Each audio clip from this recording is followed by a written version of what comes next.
압록강이 흐르는 도시.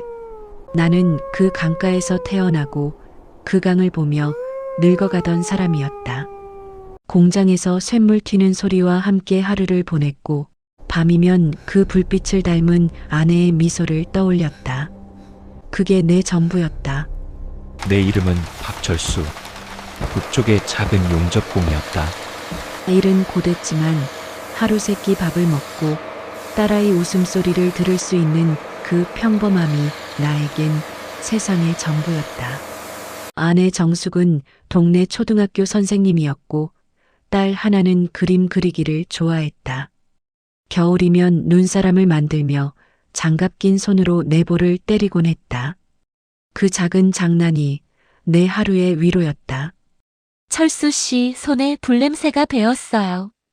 정숙이 웃으며 내 손을 잡던 그 밤, 나는 그녀의 손을 꼭 잡고 말했다. 이 냄새가 나야 우리 가족이 따뜻하지. 그녀는 잠시 내 눈을 바라보다 조용히 고개를 끄덕였다.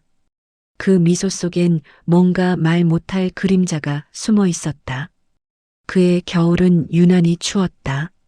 전기가 끊겨 창문 틈새로 찬바람이 스며들었고 사람들은 장마당으로 몰려나가 식량을 구했다. 그녀는 며칠째 깊은 생각에 잠겨 있었다. 한밤중에 깬 나는 정숙이 창가에 서서 강 쪽을 바라보는 걸 봤다. 눈이 쏟아지고 있었고 그녀의 어깨엔 눈이 수북이 쌓였다. 나는 조용히 물었다. 왜 그래요? 아니에요. 그냥 눈이 참 많이 오네요. 그녀의 목소리엔 어딘가 결심 같은 떨림이 있었다. 며칠 뒤 이상하게 마음이 불안했다. 그날 아침 나는 공장에 가지 않았다. 눈이 그치고 햇빛이 들었는데 이상하게도 마음이 싸했다. 문을 열었을 때 나는 그 이유를 알았다. 방 안엔 아무도 없었다. 식탁 위엔 김이 식은 밥 한 그릇, 그리고 흰 종이 한 장. 철수야, 미안해. 하나랑 먼저 가 있을게.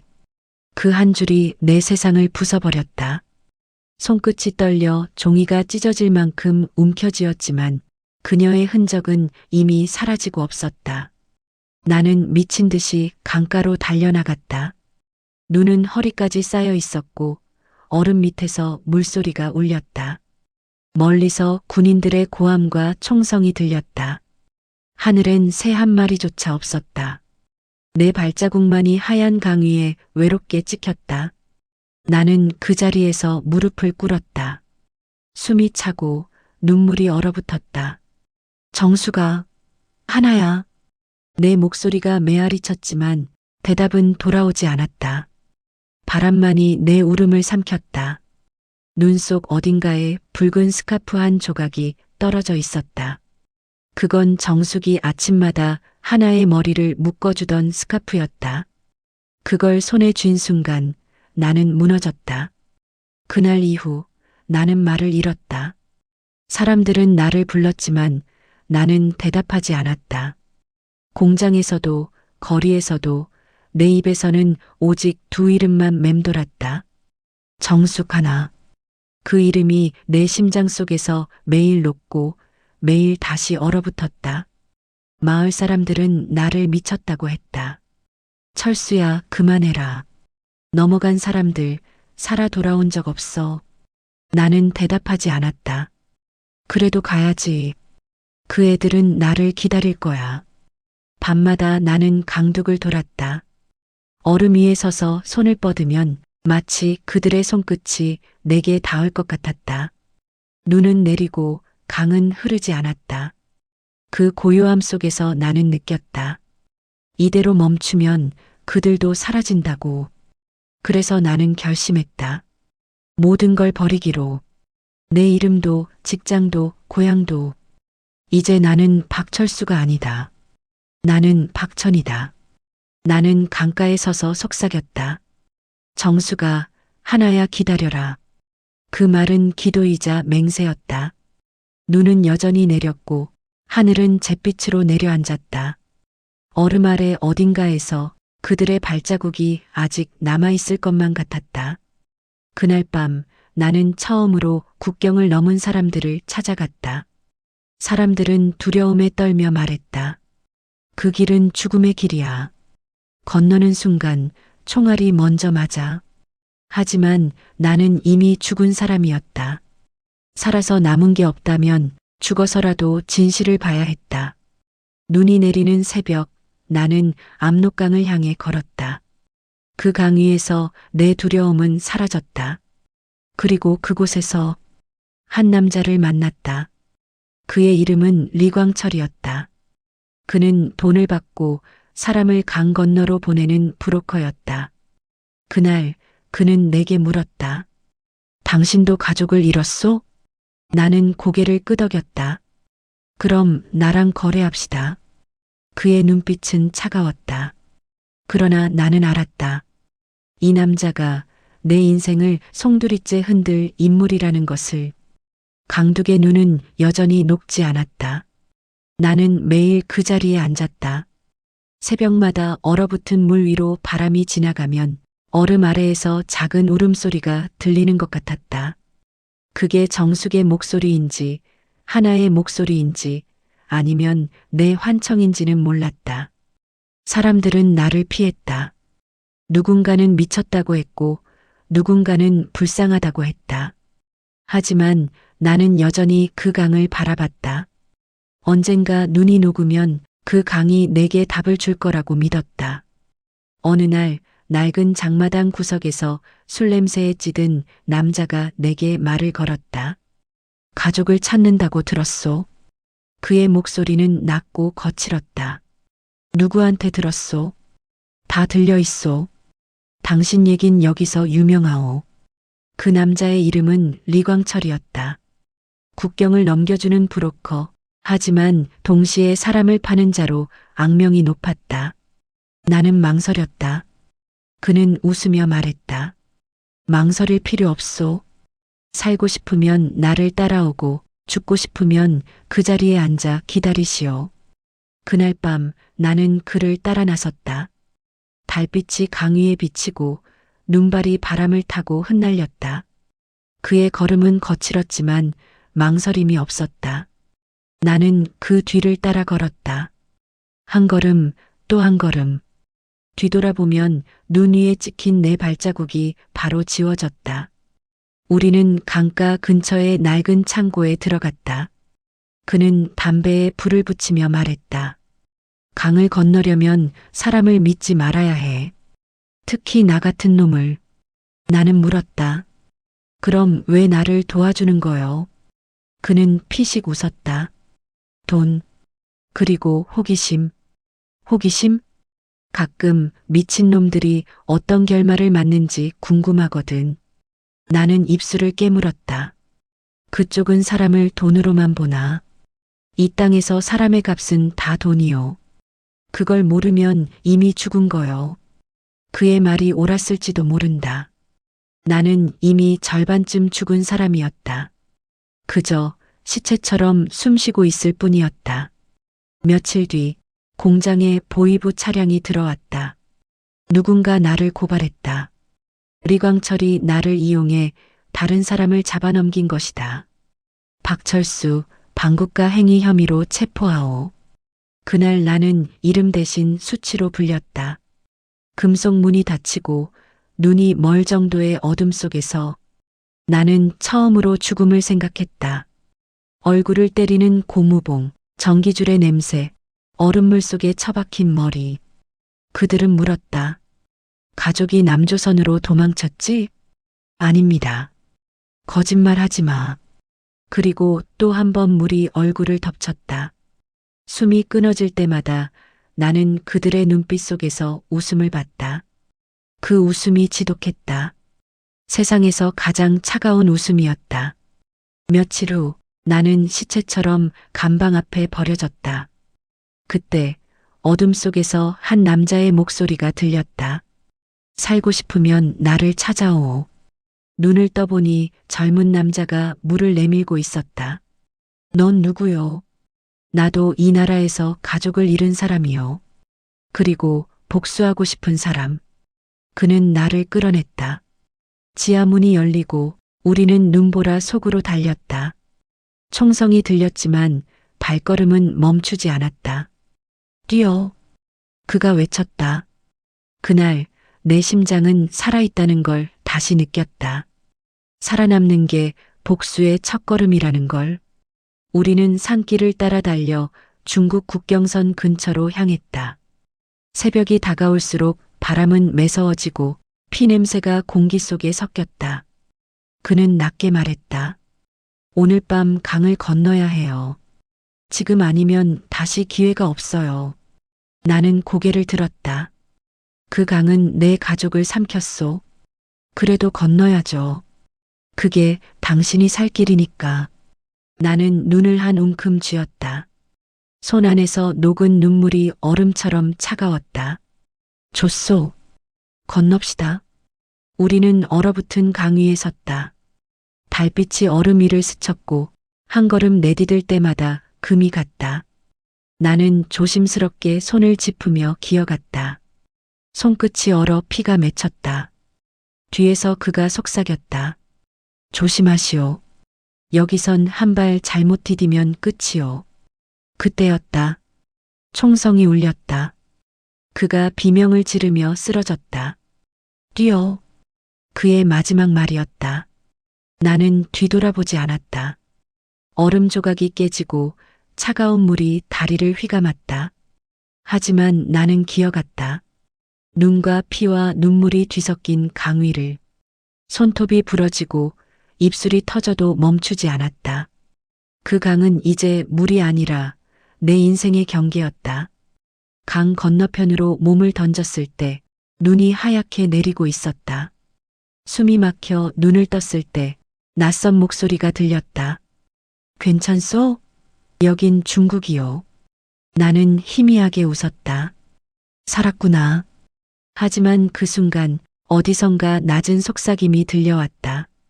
저 사람 북한에서 왔대. 밀고 하면 돈 나온대. 나는 눈을 떴다. 그제야 알았다. 지옥은 국경을 넘어도 끝나지 않는다는 것을. 단둥의 새벽 공기는 금속 냄새가 났다. 나는 이름을 바꿨다. 박철수는 강물에 묻고 박천으로 살아보기로 했다. 호텔도 신분증도 보호도 없이 시작하는 하루였다. 낯선 언어가 거리에 넘쳤고 간판의 글자들은 모두 비슷하게 보였다. 하지만 나는 알아야 했다.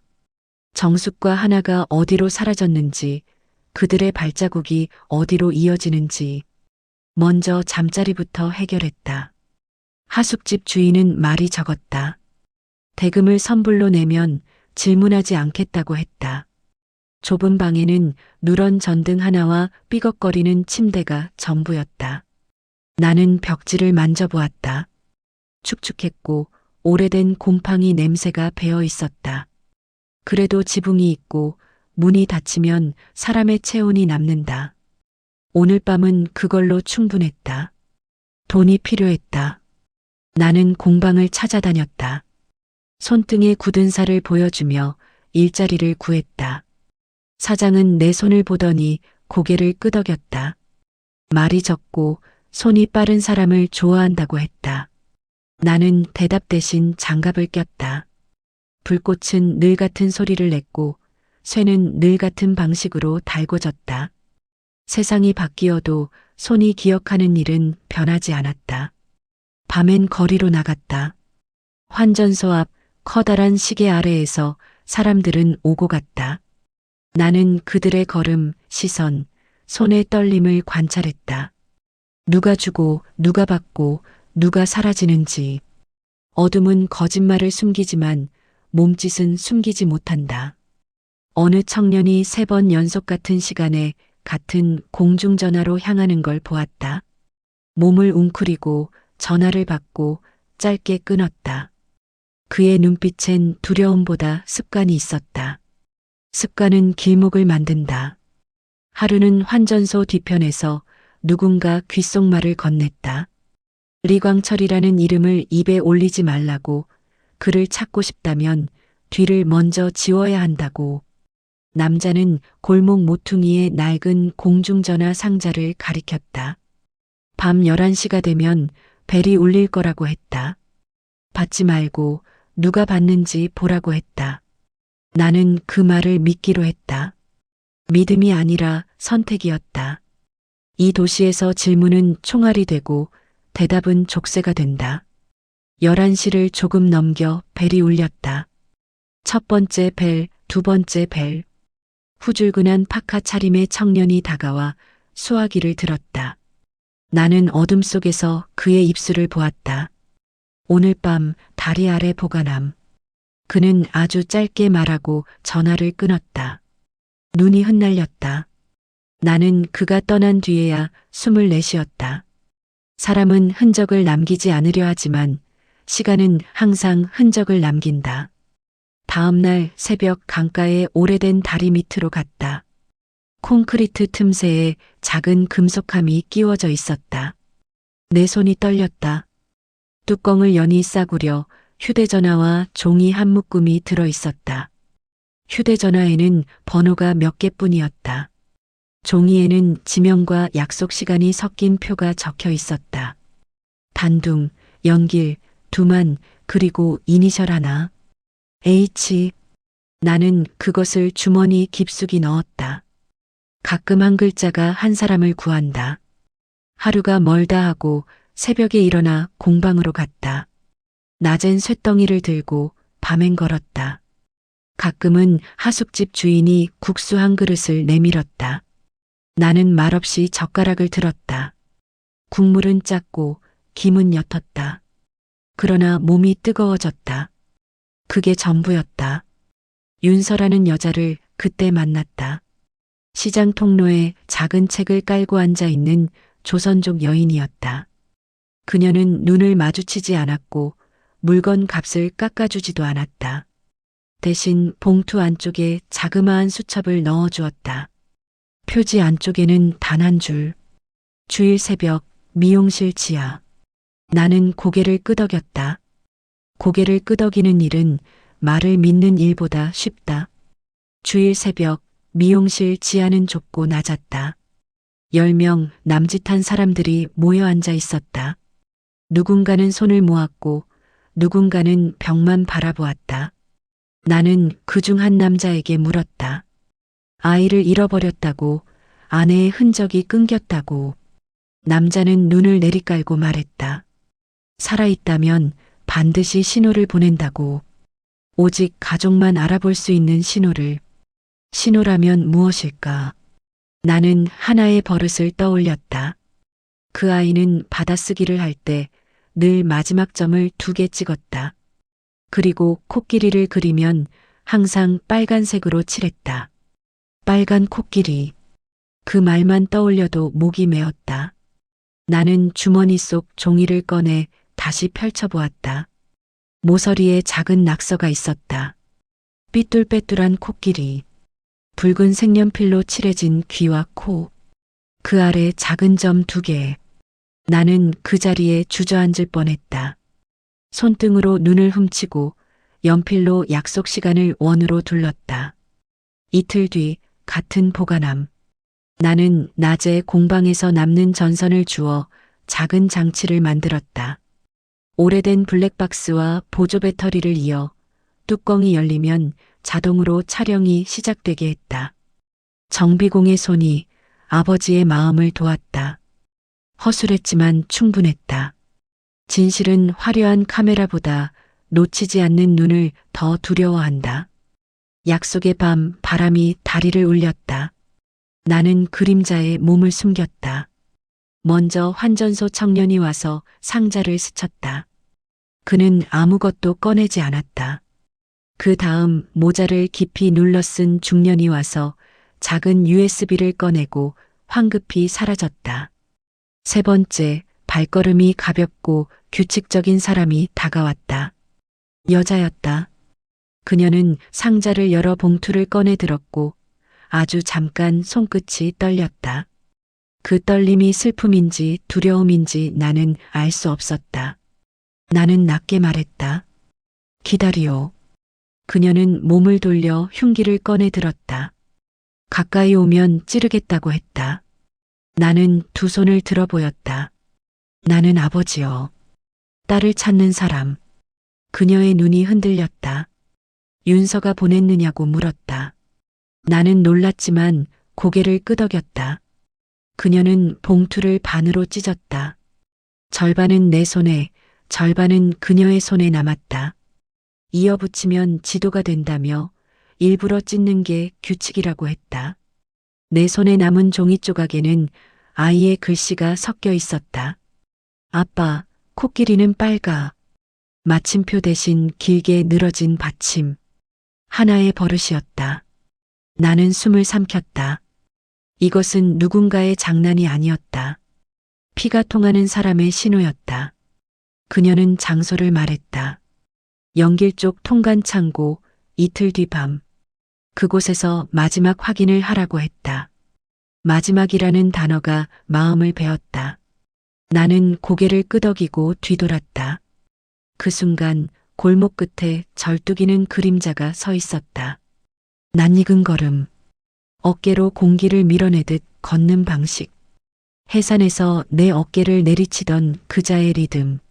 나는 등을 차갑게 적시는 땀을 느꼈다. 뒤를 밟혔다. 방으로 돌아와 블랙박스를 확인했다. 화면엔 세 사람의 실루엣과 마지막 프레임 구석에 검은 그림자가 잡혀 있었다. 카메라는 얼굴을 주지 않았고 그림자는 이름을 주지 않았다. 그러나 걸음은 이름보다 정직했다. 나는 손가락으로 화면을 멈추고 그림자의 발목 각도를 눈에 담았다. 그 각도는 한 번 부러진 적이 있는 사람의 각도였다. 그는 오래전부터 절뚝거렸다. 다음 날 나는 낮에 사진관을 들렀다. 쇼윈도에 아이들 사진이 붙어 있었다. 한 장에 작은 빨간 코끼리 스티커가 붙어 있었다. 사진사에게 물었다. 어제 어떤 사람이 와서 이 스티커를 붙이고 갔냐고. 그는 기억을 더듬더니 영수증 조각 하나를 건넸다. YJ-45, 2130. 삐뚤한 연필로 적힌 글자 아래에 H가 있었다. 나는 그 종이를 접어 지갑 속 깊이 넣었다. 지갑이 무거워진 게 아니라 마음이 무거워졌다. 통간 창고의 구조를 알아야 했다. 낮에는 멀리서 트럭 동선을 기록하고 경비 교대 시간을 외웠다. 밤에는 환기구의 나사를 손톱만큼 느슨하게 했다. 소리가 나지 않도록 천천히 한 개씩 하루에 2개 이상 건드리지 않았다. 성급함은 흔적을 남기고 흔적은 발자국을 부른다. 나는 발자국을 모으는 사람이 아니라 지우는 사람이었다. 이틀 뒤 밤 창고의 조명이 한 번 깜빡이고 꺼졌다. 정각이 되기 전 잠깐의 어둠.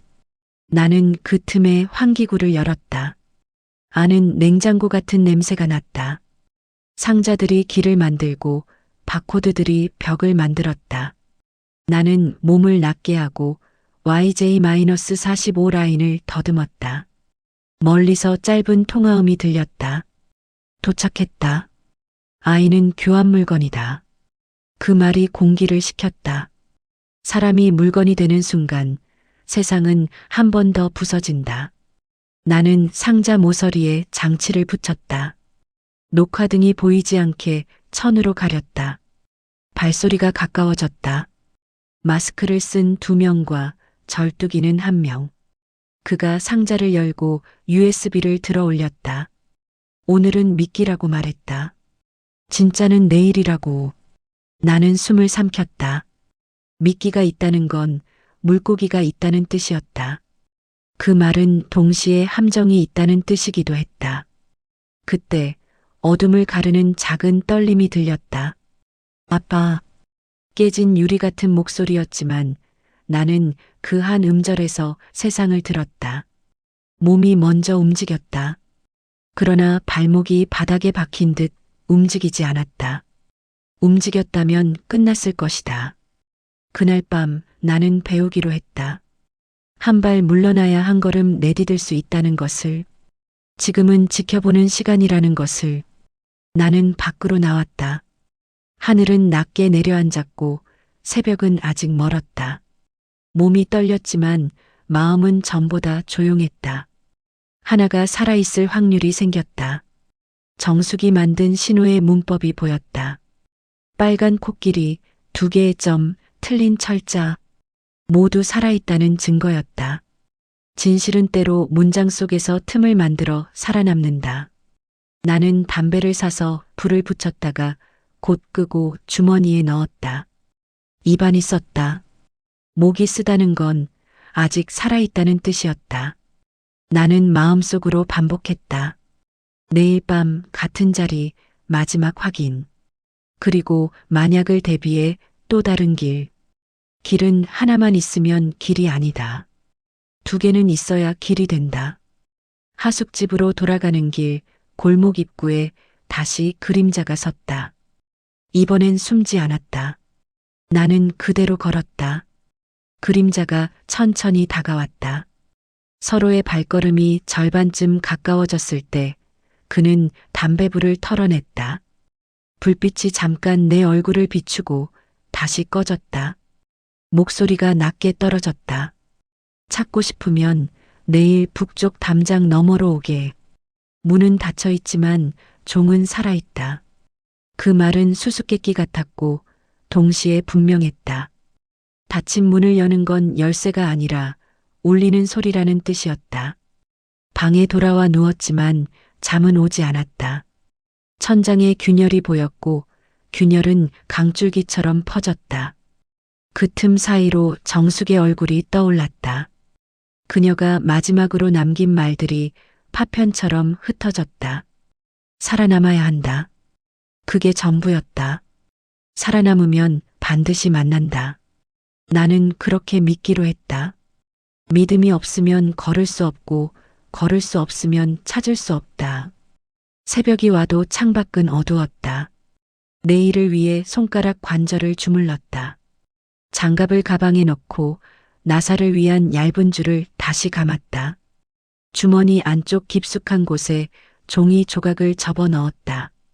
빨간 코끼리, 2개의 점, 그리고 틀린 철자. 그 모든 것이 내 나침반이었다. 나는 불을 끄고 눈을 감았다. 깊은 숨을 들이쉬고 길게 내쉬었다. 내일 문은 열릴 것이다. 문이 열리지 않으면 종을 울리면 된다. 종이 울리면 누군가는 문을 연다. 그 누군가가 적일지 아군일지 알 수 없지만 나는 이제 멈출 수 없었다. 그날 이후 나는 사라진 사람들을 찾는 사람이 되었다. 그리고 내일 나는 그들 곁으로 한 걸음 더 다가갈 것이다. 밤새 잠을 이루지 못했다. 머릿속에 울리는 목소리, 문은 닫혀 있지만 종은 살아있다. 그 말이 귓가에서 떠나질 않았다. 무슨 뜻일까? 문이 닫혀 있다면 누군가가 열 수 있다는 뜻일까? 혹은 그 종이 나를 부를 때까지 기다리라는 신호일까? 나는 천장을 바라보며 생각했다. 잠은 오지 않았고 새벽이 천천히 벽을 물들였다. 벽의 균열은 여전히 그대로였다. 다만 그 균열이 이제는 길처럼 보였다. 해가 떠오르기 전 나는 하숙집을 나섰다. 길가의 간판 불빛은 하나둘 꺼지고 있었다. 가로등 밑엔 얼어붙은 눈이 반쯤 녹아 있었다. 골목을 빠져나오자 눈앞에 검은 벽이 나타났다. 북쪽 담장, 바로 그가 말했던 장소였다. 문은 잠겨 있었다. 철제 자물쇠 위로 녹슨 체인이 얽혀 있었지만 종은 보이지 않았다. 나는 천천히 벽을 더듬었다. 손끝이 닿은 곳에 작은 쇠조각이 걸려 있었다. 살짝 흔들자 희미한 소리가 울렸다.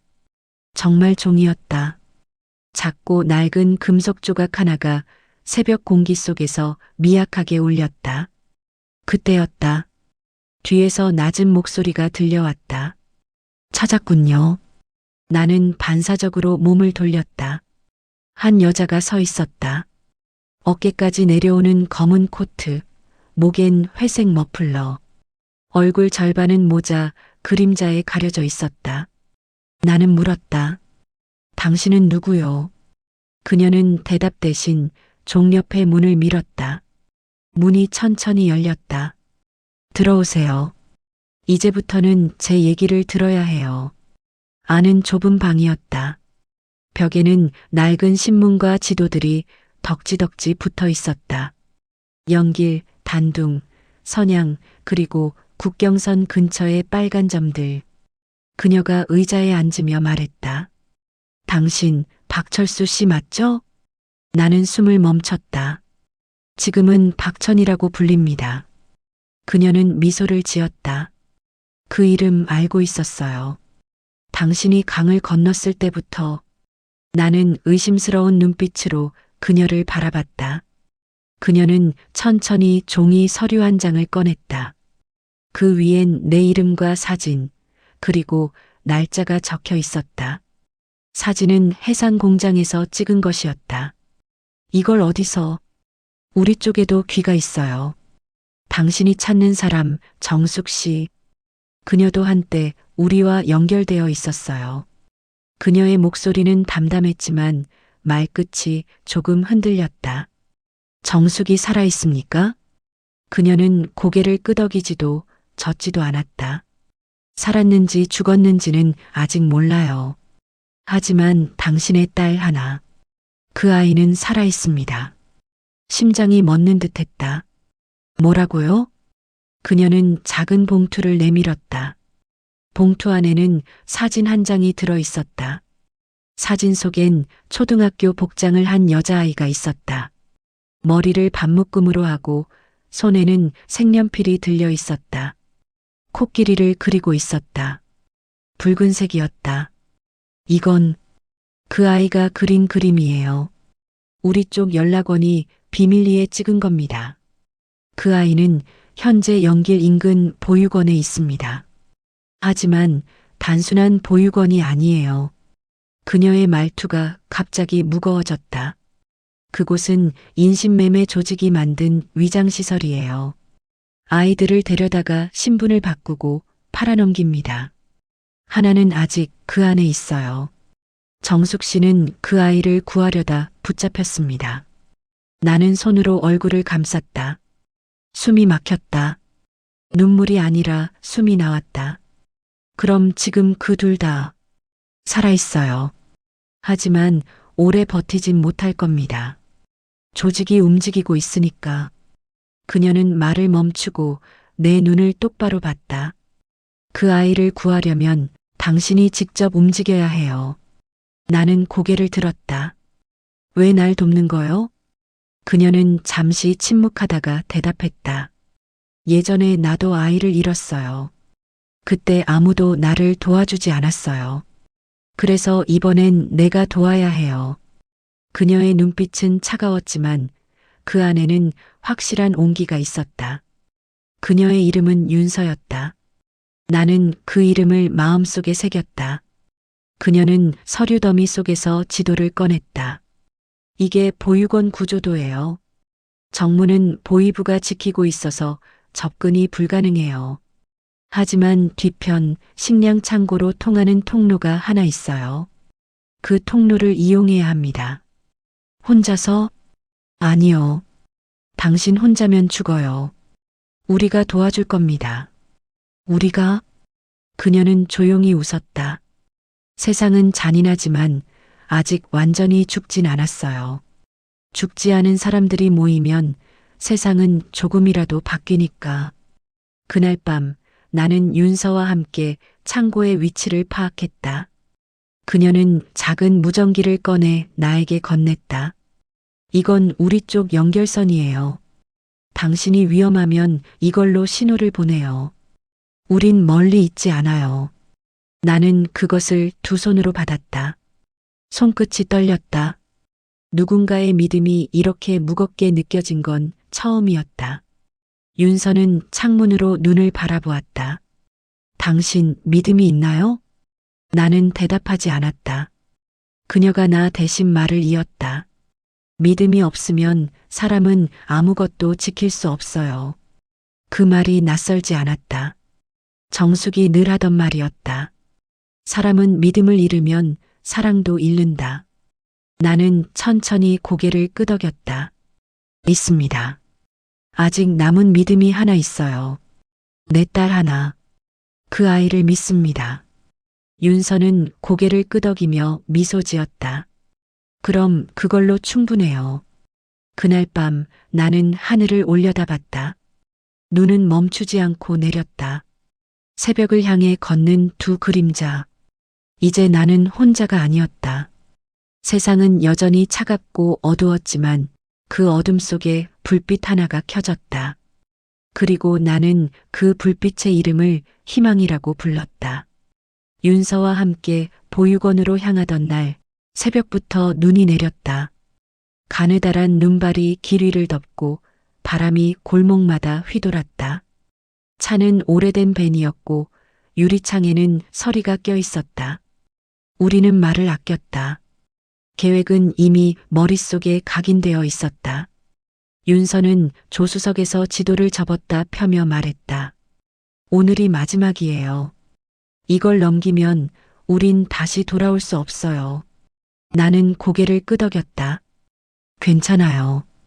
돌아가야 할 곳이 이제 없으니까. 보육원은 연길 외곽의 오래된 군부대 건물을 개조한 형태였다.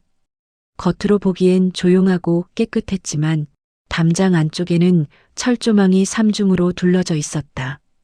입구에는 아동복지센터라는 간판이 붙어 있었고 그 아래에는 낡은 붉은 깃발이 바람에 찢긴 채 펄럭이고 있었다. 그곳은 아이들의 웃음소리가 아닌 울음소리와 명령의 메아리가 섞인 감옥이었다. 우리는 건물 뒤편의 식량 창고 쪽으로 돌아갔다. 창고는 생각보다 오래되어 있었다. 창문은 금이 가 있었고 문틈 사이로 곰팡이 냄새가 새어나왔다. 윤서는 작은 드라이버로 자물쇠를 풀며 속삭였다. 시간은 10분. 내가 외곽을 확인하는 동안 당신은 안으로 들어가요. 혼자 괜찮겠습니까? 괜찮아요. 나 예전엔 그 안에서 일했어요. 그녀의 마지막 말이 귀에 남았다. 나는 묻지 않았다. 질문은 때로 생명을 단축시킨다. 문이 열리자 곰팡이 냄새와 차가운 공기가 쏟아져 나왔다. 안쪽엔 쌀자루와 철제 상자가 쌓여 있었고 벽에는 낡은 형광등이 깜빡였다. 나는 조심스럽게 안으로 들어갔다. 발소리가 바닥에 부딪힐 때마다 심장이 같은 속도로 뛰었다. 상자 더미 뒤쪽에 좁은 문이 있었다. 문틈 사이로 희미한 불빛이 새어나왔다. 나는 문을 조금 열고 안을 들여다봤다. 거기엔 책상 하나, 컴퓨터 한 대, 그리고 모니터 속 영상. 화면에는 아이들이 줄지어 앉아 있었다. 머리를 짧게 자르고 검은색 교복을 입은 아이들. 그중 한 명이 고개를 들었다. 나는 숨을 멈췄다. 하나였다. 분명히 내 딸이었다. 그 아이는 여전히 왼쪽 귀 뒤에 작은 흉터를 가지고 있었다. 하나. 입술 사이에서 이름이 흘러나왔다. 손이 떨렸다. 그 순간 누군가 내 어깨를 붙잡았다. 손들어. 총구가 내 옆머리에 닿았다. 뒤돌아보니 군복 차림의 남자 셋이 서 있었다. 한 명이 비웃듯 말했다. 박철수? 아니지, 박천. 드디어 잡혔네. 그 목소리는 낯익었다. 우리광철이었다. 우리광철. 그는 웃었다. 역시 넌 단순해. 여자 하나 믿고 여기까지 들어올 줄이야. 윤서가 당신이. 그래. 윤서는 내 사람이지. 가슴이 서늘하게 식었다. 모든 게 함정이었다. 딸을 믿기로 나를 끌어들이기 위한. 그 아이는 어디 있지? 내 목소리가 떨렸지만 눈은 흔들리지 않았다. 리광철은 총을 돌려 책상 위에 올려두었다. 거기 있잖아. 그가 모니터를 가리켰다. 영상 속의 아이가 울고 있었다. 그 아이의 눈물이 화면 위로 번졌다. 리광철은 천천히 걸음을 옮겼다. 넌 아내를 잃고 딸을 잃고 지금은 스스로를 잃었지. 그게 내 벌이야. 버리라고?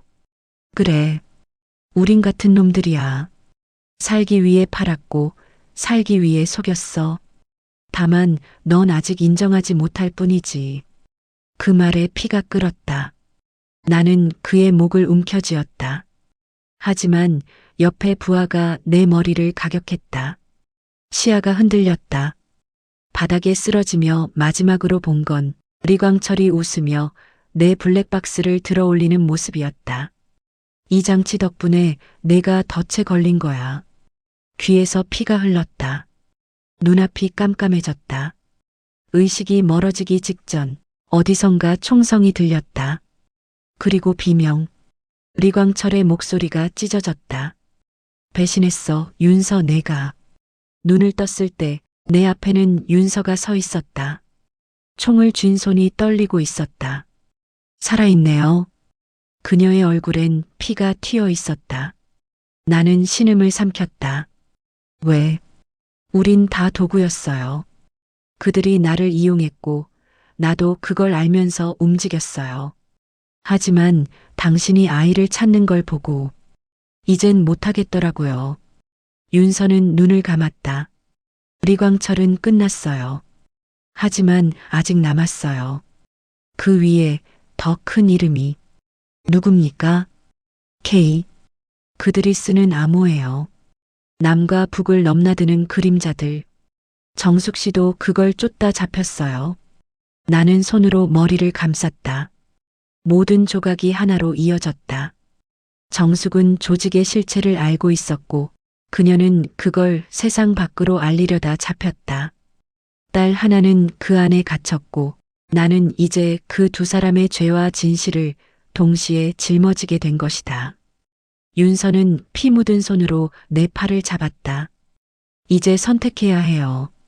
당신은 아버지입니까? 아니면 복수자입니까? 나는 대답하지 않았다. 눈앞이 흐려지고 손이 떨렸다. 난 아버지요. 그 말이 입에서 나오자 눈물이 흘렀다. 그럼 그 아이를 구해요. 복수는 나한테 맡겨요. 윤서는 문을 열었다. 바깥엔 아직 총성이 울리고 있었다. 하얀 눈이 피로 물들어 붉게 빛났다. 그녀는 문턱을 넘어가며 말했다. 박천, 당신이 오늘 여기서 살아나면 세상이 바뀔 겁니다. 그 말과 함께 그녀는 밖으로 나갔다. 잠시 후 폭발음이 들렸다. 불길이 창문을 뚫고 치솟았다. 그리고 고요. 나는 기어서 밖으로 나왔다. 눈보라 속에서 붉게 타오르는 창고를 바라봤다. 윤서의 코트 자락이 불길 속에서 사라졌다. 하늘은 눈과 불빛으로 뒤섞였다. 눈발이 불꽃에 녹아내리며 붉은 빛으로 흩어졌다. 그날 밤 나는 불타는 창고 앞에 무릎을 꿇었다. 손에 쥔 윤서의 무전기가 희미하게 깜빡였다. 그 안에서 그녀의 마지막 목소리가 들려왔다. 아나. 빨간 코끼리. 무전이 끊겼다. 나는 눈 위에 이마를 대고 속삭였다. 약속하오. 그 아이는 내가 찾겠소. 불길은 하늘로 번졌고 세상은 잠시 붉게 물들었다. 그 순간 나는 깨달았다. 이 싸움은 단지 한 가족의 이야기가 아니라 이 땅의 모든 잃어버린 이름들의 이야기라는 것을. 불빛이 꺼지고 세상은 잿빛이 되었다. 나는 불타는 창고에서 멀어지려 했지만 다리는 말을 듣지 않았다. 눈은 계속 내렸고 발자국은 곧 사라졌다. 윤서의 코트 자락이 불길 속에서 사라지던 장면이 마음에 박혀 움직이지 않았다. 무전기의 불빛만이 깜빡이며 살아있었다. 그 불빛이 꺼지지 않는 한 나는 쓰러질 수 없었다. 나는 몸을 끌었다. 연길 외곽의 허물어진 공장지대, 창문 없는 벽과 바람 새는 틈. 그곳으로 숨어들어 벽에 등을 대고 앉았다. 손을 보니 피가 굳어 있었다. 머리에서 나는 냄새는 쇠와 연기와 피가 뒤섞인 냄새였다. 호흡을 가다듬으려 했지만 매 숨마다 윤서의 마지막 말이 떠올랐다. 그녀는 끝까지 아이를 가리켰다. 빨간 코끼리. 그 단어가 내 심장을 붙잡고 놓아주지 않았다. 자정이 넘어가자 도시의 소음이 얕아졌다. 그때 무전기가 한번 깜빡이며 잡음을 토했다. 나는 안테나를 살짝 비틀었다. 지직거리는 사이로 짧은 음절이 새어나왔다. 짧고 낮은 여성 목소리, 익숙한 숨결. 정숙의 목소리 같았다. 하지만 단어는 정확히 잡히지 않았다. 나는 무전을 귀에 바짝 대고 숨을 참았다. 사랑해. 그 단어 하나가 끊겨 들어왔다. 다시 들리길 기다렸지만 신호는 사라졌다. 사랑해. 그 말은 오래전에 우리 사이에서 쓰던 암호였다. 정숙은 위험할 때 혹은 안전이 확인되었을 때 그 단어를 짧게 남겼다. 의미는 상황에 따라 달라졌다. 도망쳐, 기다려, 혹은 지금. 나는 무전기의 불빛을 바라보며 문장을 조합했다. 오늘의 사랑에는 무엇일까? 도망치라는 뜻일까? 아니면 기다리라는 뜻일까? 혹은 지금 움직이라는 뜻일까? 몸을 일으키려는데 공장 바깥에서 발소리가 들렸다. 절뚝거리는 리듬. 나는 본능적으로 숨을 죽였다. 벽 너머에서 낮고 지친 목소리가 들렸다. 박천, 살아있나? 그 목소리는 리광철이 아니었다. 그의 부하였다. 두세 명 정도 되는 발자국, 그리고 금속이 부딪히는 소리. 그들이 안으로 들어오면 나는 끝이었다. 나는 조용히 철문 쪽으로 기어가 바닥에 못한 개를 빼냈다. 문틀 아래를 긁자 묵은 녹이 떨어졌다. 문이 아주 조금 들렸다. 나는 틈으로 바람처럼 빠져나가 뒤쪽 폐허 쪽으로 몸을 낮게 던졌다. 밤은 길었다. 눈발이 얼굴을 때렸고 손끝이 마비되기 시작했다. 폐허의 뒤쪽에는 반쯤 무너진 계단이 있었다. 나는 그 아래 어둠 속으로 몸을 구겼다. 한참을 기다리자 발자국 소리가 점점 멀어졌다. 숨이 돌아오자 한기가 몰려왔다. 이대로라면 피가 식고 몸이 굳을 것이다. 나는 손을 비벼 감각을 깨웠다. 살아야 했다. 살아있어야 아이를 찾을 수 있었다. 동이 틀 무렵 나는 벽돌 틈에서 찾은 종이 조각을 꺼냈다. 사진관에서 받은 영수증 조각. YJ-45, 2130, 그리고 H. 이건 아직 끝나지 않았다는 뜻이었다. 윤서가 사라졌어도 표식은 살아있었다. 정숙의 무전도 살아있었고 아이의 습관도 살아있었다. 빨간 코끼리, 2개의 점, 틀린 철자. 그 문법이 내 몸을 다시 일으켜 세웠다. 그날 오후 나는 연길역 근처의 골목으로 갔다. 해가 떠 있었지만 공기는 여전히 얼음 같았다. 사람들은 어깨를 웅크리고 걸었다. 나는 포장마차에서 뜨거운 국물을 한 모금 마셨다. 혀가 데었지만 마음은 조금 풀렸다. 저 멀리 가판대 위 신문에 한 줄 제목이 보였다. 불법 창고 폭발 사고, 사망자 미상. 나는 신문을 내려다보다가 천천히 접었다. 윤서의 이름은 없었다. 그녀는 기록되지 않는 사람이었다. 하지만 내 기억에서는 지워지지 않았다. 날이 저물 무렵 역 앞 전광판 밑에 서 있었다. 사람들이 오고 갔다. 길 위의 모든 얼굴이 낯설고 모든 눈빛이 위험해 보였다. 그때 앞을 지나가는 아이가 손에 들고 있던 풍선을 놓쳤다. 빨간 풍선이 하늘로 떠올랐다. 나는 풍선을 바라보다가 문득 생각했다. 빨간 코끼리. 신호는 종종 예고 없이 떠오른다. 나는 역 안으로 들어갔다. 표지판 아래 작은 안내문, 그리고 한 귀퉁이에 붙은 어린이 행사 포스터. 포스터의 구석에 코끼리 그림이 있었다. 붉은 색연필로 덧칠한 귀. 누군가 일부러 흔적을 남겼다.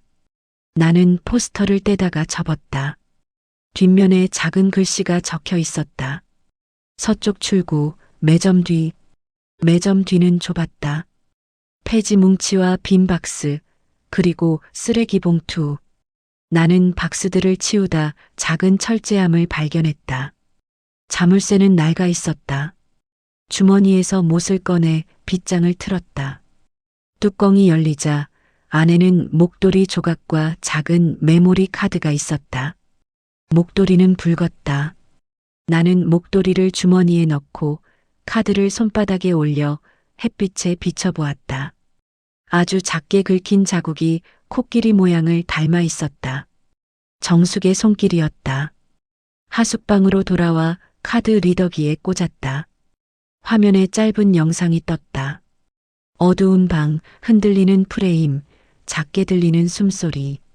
초점이 맞지 않았지만 나는 그녀의 옆모습을 알아볼 수 있었다. 정숙이었다. 그녀는 입술을 굳게 깨물고 아주 조용한 목소리로 말했다. 철수 살아있어. 내가 살아있으면 아이도 살아. 그녀가 화면을 잠시 내려다보더니 카메라가 낮게 흔들렸다. 빨간 코끼리, 2개의 점, 틀린 철자. 그게 우리 길이야. 나는 지금 옮겨지고 있어. 서쪽 선로, 밤 11시. 여기서 마지막으로 신호를 보낼 거야. 영상은 그 말과 함께 끊겼다. 나는 의자를 붙잡고 버텼다. 몸이 떨렸다.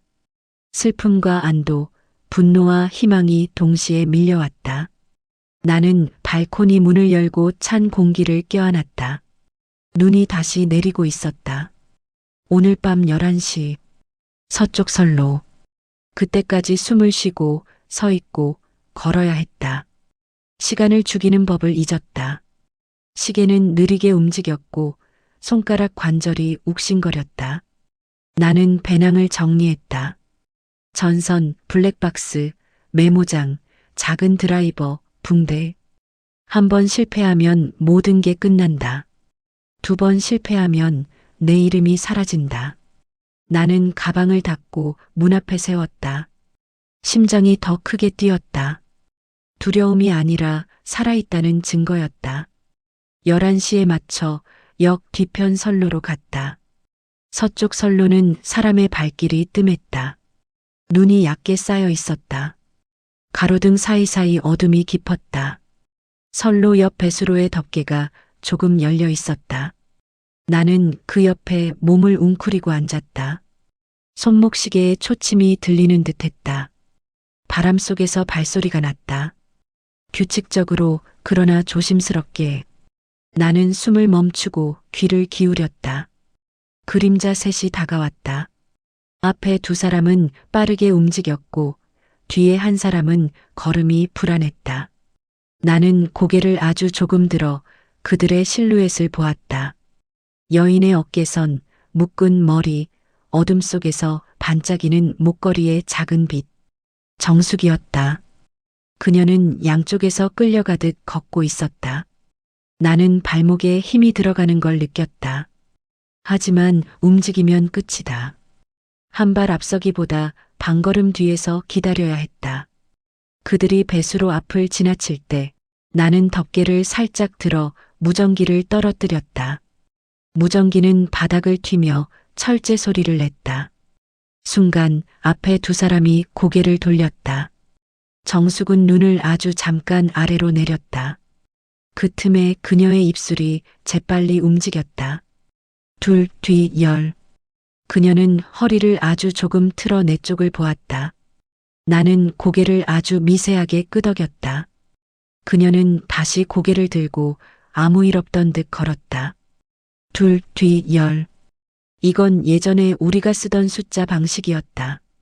둘은 2번째 기둥, 뒤는 배수로 뒤쪽, 열은 10걸음. 나는 그들이 멀어지자 배수로 뒤쪽으로 몸을 붙였다.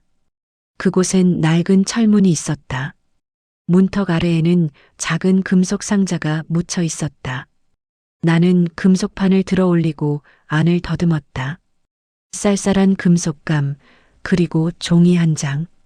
종이에는 좌표와 시간이 적혀 있었다. YJ-45, 2340, 북쪽 창고. 그리고 마지막 줄에 한 단어. 사랑해. 입술이 말랐다. 지금 내 손에 쥔 이 종이 한 장이 사람을 살릴 수도 사람을 죽일 수도 있었다. 사랑해는 이제 명령이었다. 움직여, 지금. 나는 배수로를 덮고 몸을 돌렸다. 눈발이 더 거세졌다. 발자국이 금방 지워졌다. 그건 나에게 유리했다. 길을 지워야 뒤를 밟히지 않는다. 북쪽 창고는 철도 보수창 옆에 붙어 있었다. 낮에는 비어 있는 것처럼 보였지만 밤에는 달랐다. 나는 멀찍이 서서 경비의 동선을 세웠다. 3명, 좌우 교대, 10분 간격. 창고 옆에 휴게용 컨테이너가 놓여 있었다. 안에서 빛이 새어나왔다. 그들이 담배를 피우고 있었다. 나는 반대편 어둠 쪽으로 돌아 2층 환기구를 올려다보았다. 나사는 이틀 전부터 조금씩 풀려 있었다.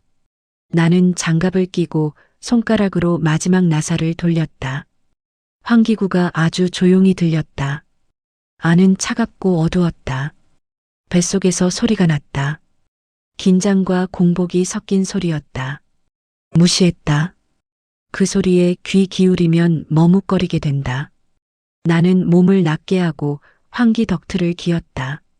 안쪽에서 차가운 바람이 불어왔다. 바람에는 기름과 금속과 먼지의 냄새가 섞여 있었다. 바닥의 철판이 팔꿈치를 긁었다. 피가 조금 더 배어 나왔다. 몇 분이 지났는지 모를 때 아래쪽에서 사람들이 움직이는 소리가 들렸다. 나는 덕트의 작은 구멍으로 내려다보았다. 창고 바닥에 상자들이 나열되어 있었다. 상자 옆에는 노트북과 작은 모니터, 그리고 2사람의 그림자. 그중 하나는 절뚝거렸다. 또 한 사람은 낮고 차가운 목소리로 말했다. 오늘은 H-1이 이동한다. 나는 그 단어를 들었을 때 온몸의 피가 거꾸로 솟는 느낌을 받았다. H-1은 아이가 아니라 사람을 움직이는 역할, 혹은 열쇠라는 뜻이었다. 그들이 열쇠를 옮긴다면 오늘이 마지막 기회였다. 23시 40분. 시계에 눈을 박았다. 이제였다. 나는 덕트의 그릴을 조금 들추고 장치 하나를 떨어뜨렸다. 작은 깜빡이 하나가 깜빡이며 바닥을 구르더니 선반 아래에서 아주 은은하게 빛을 냈다. 방 안의 한 사람이 갑자기 고개를 돌렸다. 그는 빛을 향해 다가갔다. 그 순간 반대편 문이 열렸다. 정숙이 들어왔다. 양손이 결박되어 있었지만 눈은 흔들리지 않았다. 나는 숨을 죽였다.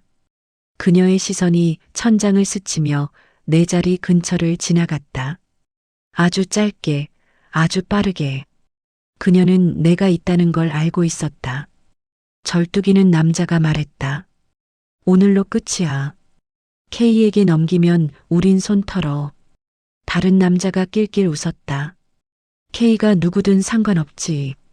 돈만 받으면 돼. 정숙은 고개를 숙였다. 그녀의 어깨가 아주 조금 떨렸다. 나는 치아를 악물었다. 지금 내려가면 우리는 둘 다 끝이다. 하지만 지금 움직이지 않으면 영영 끝이다. 선택은 늘 칼날 위였다. 그때 창고 밖에서 기차 경적이 울었다. 창고 안의 사람들이 동시에 고개를 돌렸다. 바람이 문틈으로 들어오며 종이들을 날렸다. 정숙의 앞머리가 가볍게 흔들렸다. 그녀는 그 짧은 바람에 몸을 틀며 무릎을 꿇었다. 넘어지는 척하며 몸을 굽힌 것이다. 그 순간 그녀의 손목이 결박에서 빠져나왔다. 그녀는 바닥에 금속 파이프를 잡아들며 말했다. 지금이야. 나는 그릴을 발로 찼다. 금속이 요란하게 떨어졌다. 모든 시선이 위로 향했다. 나는 덕트에서 몸을 던졌다. 착지와 동시에 눈앞이 번쩍했다. 누군가의 팔꿈치가 관자놀이를 때렸다. 그러나 몸이 먼저 움직였다.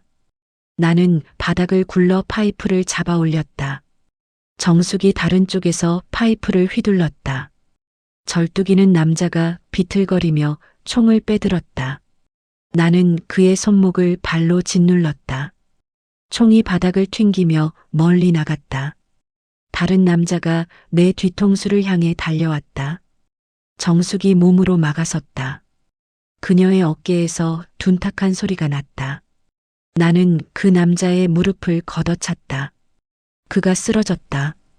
잠깐의 정적 뒤 바깥에서 호루라기 소리가 들렸다. 멀지 않았다. 정숙이 숨을 몰아쉬며 말했다. 지금 나가면 잡혀. 배수로 서쪽 10걸음. 나는 고개를 끄덕였다. 정숙은 허리를 펴고 숨을 들이켰다. 아이를 찾아. 나는 괜찮아. 나는 그녀의 손을 붙잡았다. 함께 가. 그녀는 고개를 저었다. 지금은 안 돼. 누군가는 뒤를 막아야 해. 문 밖에서 발소리가 다가왔다. 정숙은 나를 밀어 배수로 쪽으로 보냈다. 나는 뒤돌아보지 않았다. 뒤돌아보면 걸음이 멈는다. 배수로 덮개를 들어올리는 순간 총성이 울렸다. 금속에 부딪힌 탄환이 불꽃을 냈다. 나는 몸을 낮추고 덮개를 닫았다. 어둠이 나를 삼켰다. 좁은 통로, 냄새나는 물, 축축한 벽. 나는 손으로 벽을 더듬으며 기어갔다.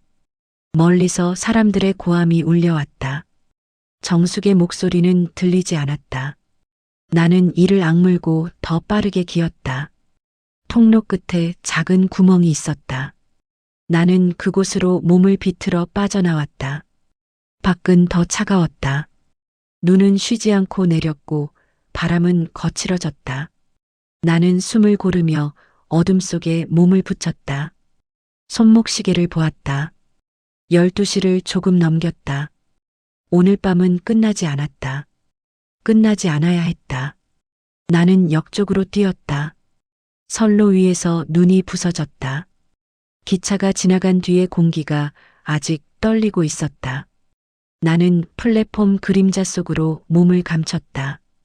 그때 무전기가 다시 깜빡였다. 짧은 숨소리, 낮은 속삭임. 사랑해. 이번엔 분명히 들렸다. 나는 무전기를 가슴에 대고 눈을 감았다. 살아있다. 그녀도 아이도 우리도. 플랫폼 끝에서 작은 그림자가 움직였다. 나는 반사적으로 몸을 숙였다. 작은 사람이 벤치 아래에 손을 넣어 무언가를 꺼냈다. 빨간 스티커가 붙은 자그마한 상자. 아이의 손에 익숙한 모양. 나는 그 순간 알아차렸다. 아이들은 흔적을 남긴다. 그 흔적을 찾는 어른이 있느냐가 문제다. 그림자가 사라진 방향으로 천천히 걸었다. 발걸음은 가벼웠지만 내 심장은 무거웠다. 열차 시간표 아래 작은 메모지가 붙어 있었다. 삐뚤빼뚤한 글씨. 아빠, 코끼리는 빨가. 점 2개. 나는 그 메모를 접어 품에 넣었다. 이제 공포는 길이 되었고 길은 계획이 되었다.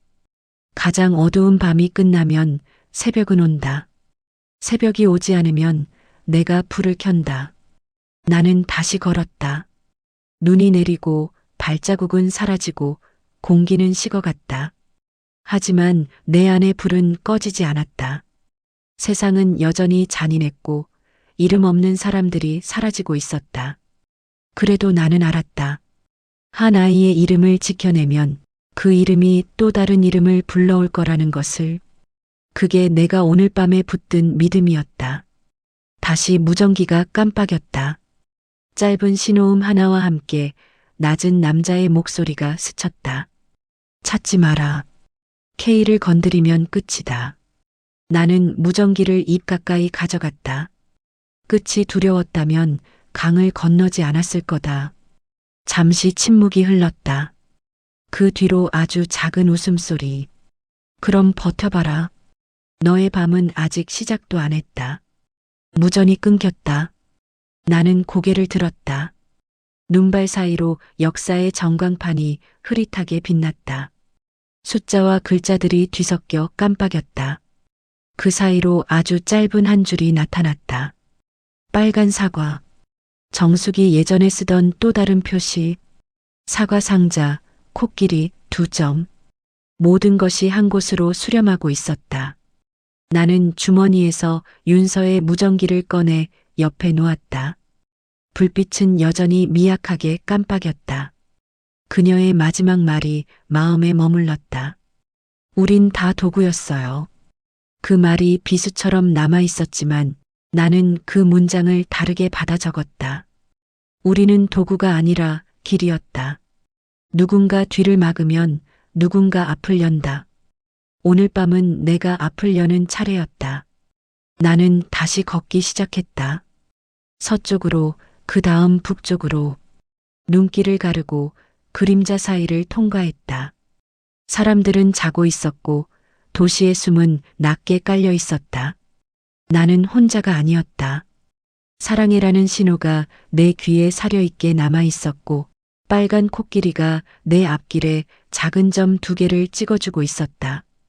그 2점은 멈춤이 아니라 계속이었다. 오늘 밤 모든 계획은 무너졌다. 하지만 무너진 자리에서 새로운 길이 보였다. 나는 허리춤을 조여매고 가방끈을 고쳐 잡았다. 강을 건널 때 배운 법칙이 몸으로 되살아났다. 한 걸음 내디딜 때마다 얼음은 금간다. 그러나 금은 길이 되기도 한다. 그 길을 알아보는 사람, 그 길을 끝까지 걷는 사람, 그 사람이 결국 이름을 지킨다. 가장 어두운 밤은 길었다. 그래서 나는 더 오래 걸었다. 세상의 차가움이 뼛속까지 스며들 때까지 걸었다. 그리고 마음속으로 되뇌었다. 나는 아버지다. 나는 길이다.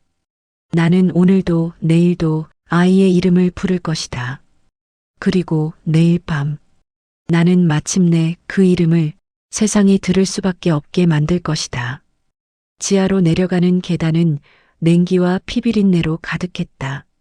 나는 한 걸음씩 내려가며 심장을 다스렸다. 숨을 들이쉴 때마다 윤서의 마지막 말이 머릿속을 때렸다. 복수는 나한테 맡겨요. 그녀의 죽음은 아직 끝나지 않았다. 그녀의 피는 아직 식지 않았다. 계단 끝에는 작은 금속문이 있었다. 문 너머로 희미한 불빛이 새어나왔고 철 냄새가 짙었다. 손잡이를 잡자마자 손끝이 얼었다. 문을 밀자 차가운 공기와 함께 낮은 음악이 새어나왔다. 지하실 중앙에는 여러 대의 모니터가 켜져 있었다. 화면 속에는 아이들과 여성, 그리고 검은 봉투에 쌓인 돈이 보였다. 그 옆에 앉아 담배를 피우는 남자 하나. 검은 양복, 흰 장갑, 무표정한 얼굴. 그가 천천히 고개를 들었다. 왔군요. 박천. 그 목소리는 낮고 공기를 찢듯이 차가웠다. 당신이 바로 K인가? 그는 웃었다. 이름 따위는 중요하지 않아요. 당신 같은 사람은 결국 이름으로 기억되지 않으니까. 그럼 당신은 이름이 없는 자요? 나는 이름이 아니라 질서요. 세상은 항상 거래로 유지되죠. 당신의 아내도 그 질서 안에 있었어요.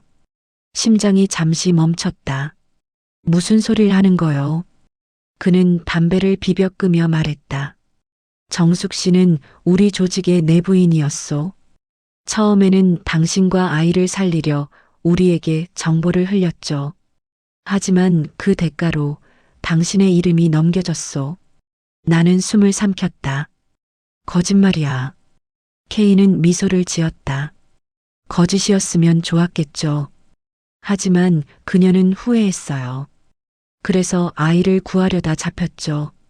배신은 늘 사랑에서 시작돼요. 나는 그의 말에 주먹을 쥐었다. 그녀는 배신하지 않았소. 그녀는 가족을 지켰소. K는 고개를 저었다. 가족? 당신은 아직도 그런 낭만적인 말을 믿나요? 세상은 사랑이 아니라 계약으로 움직여요. 당신의 아내는 실패했고, 이제 당신이 그 뒤를 따르는 거요. 그는 리모컨을 눌렀다. 모니터 한쪽이 바뀌며 화면이 흔들렸다. 철제 의자에 묶인 여자의 모습이 보였다. 정숙이었다. 피투성이 얼굴, 그러나 여전히 단단한 눈빛. 그녀의 입술이 천천히 움직였다. 오지 마. 그녀는 내 이름을 부르려다 입을 다물었다. 눈빛이 내게 말했다. 지금이야. 그 순간 화면 아래에서 불빛이 깜빡였다. 붉은 코끼리. 딸 하나가 남긴 암호였다. 그녀는 살아있었다. 정숙은 여전히 나를 이끌고 있었다. 나는 숨을 들이쉬며 조용히 주머니의 리모트 스위치를 눌렀다. 윤서가 남긴 장치였다. 지하실의 조명이 한순간 꺼졌다. K의 얼굴이 어둠 속에 가려졌다. 총성이 울렸다. 금속이 벽에 부딪히고 유리가 깨졌다. 나는 몸을 굴려 기둥 뒤로 숨었다. 귀에서 피가 흘렀다. 한 발, 두 발, 박천, 끝을 보자고. 그의 목소리가 어둠을 가르며 울렸다. 나는 벽 뒤에서 숨을 고르며 손전등을 꺼냈다. 빛이 철제 상자 위를 스쳤다. 그 위에는 아이의 인형 하나가 놓여 있었다. 코끼리 인형, 붉은 귀, 손끝이 떨렸다. 그 순간 뒤에서 K의 그림자가 다가왔다. 나는 손에 쥔 렌치를 뒤로 휘둘렀다. 금속이 부딪히며 불꽃이 튀었다. 그는 비틀거리며 총을 떨어뜨렸다. 나는 그를 밀어붙였다. 이건 윤서를 위한 거요. 그 이름은 죽었어. 아니, 살아있어. 내 안에서, 그리고 내가 지킬 이름 속에서. K는 웃었다. 정숙도 아이도 결국 다 사라질 거야. 진실은 아무도 믿지 않으니까. 그 말이 끝나기도 전에 나는 그의 팔목을 잡아 총을 되돌렸다. 총성이 울렸다. 시간이 멈춘 듯 바닥에 총이 떨어지고 연기가 천천히 피어올랐다. 그는 쓰러지며 내 얼굴을 바라봤다. 너도 결국 나와 같아. 나는 대답하지 않았다. 그의 눈빛이 서서히 식었다. 조명이 다시 켜졌을 때 모니터 속 정숙이 나를 보고 있었다. 그녀는 미소를 지었다. 이제 됐어. 눈물이 멈추지 않았다. 정숙, 지금 가오. 안 돼. 그녀는 고개를 저었다. 이제 당신이 하나를 데려가야 해요. 그게 내가 한 약속이야. 화면이 흔들리며 소리가 깨졌다. 사랑해. 그녀의 마지막 입술 움직임. 그리고 정숙의 영상이 꺼졌다. 모니터는 어둠 속으로 사라졌다. 나는 남은 불빛 속에서 서류철을 챙겼다. 거기엔 인신매매 기록, 이름, 거래 내역이 모두 적혀 있었다. 윤서와 정숙이 목숨 걸고 모은 증거였다. 그들이 남긴 불씨를 내가 이어야 했다. 나는 무전기를 들어 입을 열었다. 이제 끝이오. 이름 없는 사람들에게 이름을 돌려주겠소. 계단을 올라 지상으로 나왔다. 새벽이 밝아오고 있었다. 눈발은 멎었고 하늘은 흐릿하게 물들었다. 나는 불타는 건물을 뒤로 두고 걸었다. 손에 쥔 코끼리 인형이 따뜻했다. 정숙의 손길이 남아있는 듯했다. 그 순간 멀리서 어린아이의 목소리가 들렸다. 아빠. 나는 고개를 들었다. 역 플랫폼 끝 붉은 코트를 입은 작은 아이가 서 있었다. 그녀의 손에는 붉은 색연필이 들려 있었다. 그 옆에서 낯익은 여인이 다가왔다. 정숙이 아니었다. 그러나 그녀의 눈빛은 정숙과 닮아 있었다. 그녀는 아이의 손을 잡고 나를 바라봤다. 정숙 씨가 부탁했어요. 하나를 지켜달라고. 나는 걸음을 옮겼다. 눈이 녹기 시작했고 새벽의 햇살이 길 위에 비쳤다. 아이의 손이 내 손에 닿자 심장이 천천히 다시 뛰었다. 아빠, 왜 울어요? 괜찮다. 이제 울 이유가 없단다. 세상은 여전히 차갑고 진실은 여전히 위험했다. 하지만 나는 알았다. 사랑이 남은 자리에 다시 봄이 온다는 걸. 불타는 심판은 끝났고 이제 새로운 이름들이 살아날 차례였다. 새벽의 공기는 맑고 차가웠다. 눈은 멈췄고 하늘은 은빛으로 물들어 있었다. 나는 역에서 멀리 벗어나 강둑을 따라 걷고 있었다. 물 위로 안개가 피어오르고 새들이 낮게 날았다. 그날 이후 처음으로 세상이 조용했다. 총성도 울음도 무전음도 없었다. 오직 바람 소리만이 내 귓가를 스쳤다. 가방 안에는 작은 코끼리 인형 하나와 서류철 한 권이 들어 있었다. 윤서와 정숙이 남긴 모든 기록, 그리고 잃어버린 이름들의 명단이었다. 나는 그 파일을 가만히 꺼내 손끝으로 쓸었다. 각 이름마다 하나의 생이 깃들어 있었다. 지워진 사람들, 국경을 넘다가 신분을 잃고 언어를 잃은 사람들. 나는 그들의 이름을 다시 불러야 했다. 그게 내가 살아남은 이유였다. 멀리서 아이의 웃음소리가 들렸다. 나는 고개를 들었다. 강둑 위에 붉은 코트를 입은 아이 하나가 있었다. 하나였다. 그녀는 손에 색연필을 들고 무언가를 그리고 있었다. 내가 다가가자 아이는 고개를 들었다. 아빠 봐요. 눈 위에 그려진 건 커다란 코끼리였다. 붉은 귀를 가진 코끼리. 그 옆에는 작은 글씨가 쓰여 있었다. 우리 이름 다시 쓰기. 나는 한동안 말을 잃었다. 눈앞의 세상이 흐릿해졌다. 이건 누가 알려줬니? 엄마요. 꿈에서요. 엄마가 말했어요. 이제 울지 말고 이름을 써야 한다고. 나는 무릎을 꿇고 아이를 안았다. 차가운 공기 속에서도 아이의 체온은 따뜻했다. 그 품 안에서 오래된 약속의 온기를 느꼈다. 정숙은 떠났지만 그 뜻은 살아있었다. 시간이 흘러 강가의 하늘이 조금씩 밝아졌다. 해가 수면 위로 고개를 내밀었다. 나는 손을 들어 그 빛을 가렸다.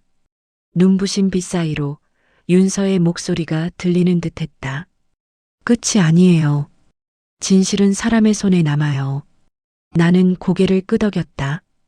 그녀의 말처럼 진실은 남았다. 총탄으로도 불로도 지울 수 없는 흔적. 그것이 바로 사람의 이름이었다. 며칠 뒤 나는 그 서류를 국제단체에 넘겼다. 기자회견장이 조용해지고 수많은 카메라 플래시가 번쩍였다. 이것은 단순한 증거가 아닙니다.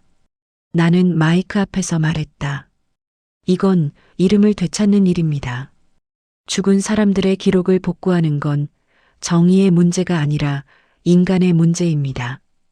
플래시가 내 얼굴을 비췄고 그 빛 속에서 나는 눈을 감았다. 정숙과 윤서의 얼굴이 떠올랐다. 그들은 여전히 내 옆에 있었다. 보이지 않아도 사라지지 않았다. 며칠 후 나는 하나와 함께 남쪽으로 향했다. 강을 건너던 그날의 냄새가 아직도 남아 있었다. 하지만 이번엔 두려움이 아니었다. 바람은 부드러웠고 물결은 잔잔했다. 아이의 손이 내 손을 꼭 잡았다. 그녀는 물가에 작은 돌을 던졌다. 이게 엄마예요. 그래, 엄마는 여기 있어. 그럼 아빠는요? 아빠는 길이야. 우릴 다시 데려가는 길. 아이의 눈동자 속에 해가 비쳤다. 그날 밤 나는 불빛이 꺼진 방 안에서 노트를 펼쳤다. 한 장씩 이름을 적어 내려갔다. 잃어버린 사람들, 지워진 가족들, 그리고 다시 태어난 이름들. 마지막 장에는 이렇게 썼다. 정숙 다시 돌아온 이름. 펜이 멈추자 이상하게도 마음이 고요해졌다. 눈물이 아니라 안도였다. 이제 나는 울 필요가 없었다. 사람은 잃었지만 이름은 되찾았다. 그 이름이 내 삶을 다시 움직이게 만들었다. 창밖에서는 새벽바람이 불고 있었다.